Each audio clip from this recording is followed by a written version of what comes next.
Magte-test po tayo ng breakfast today, no? Well, kung naaalala nyo po, kinain ko na rin po itong meal before, pero meron po siyang half cup ng rice. So ngayon po, tinanggal ko po yung rice and itetest po natin siya and we'll compare kung ano po yung difference ng meals without rice. So let's go ahead and get my baseline blood sugar.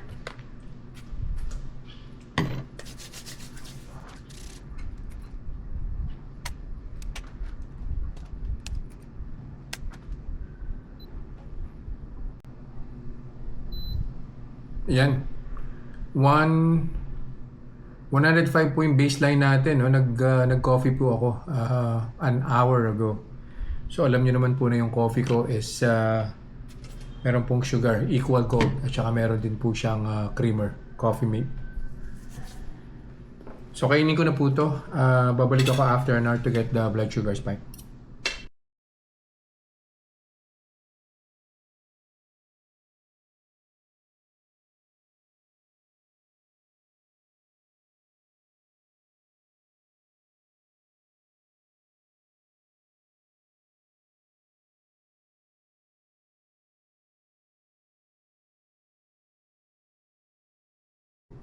One hour na po. Kuha na po tayo ng blood sugar.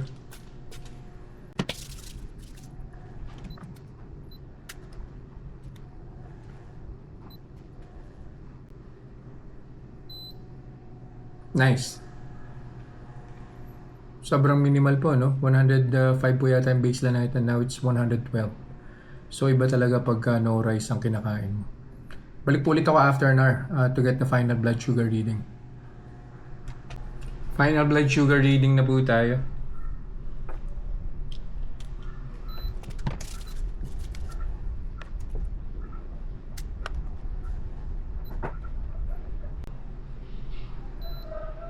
Yan po.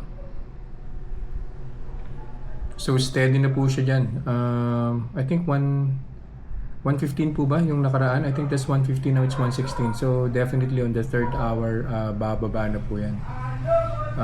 Yeah, yun lang po for today. I'll see you guys in the next vlog. Bye-bye.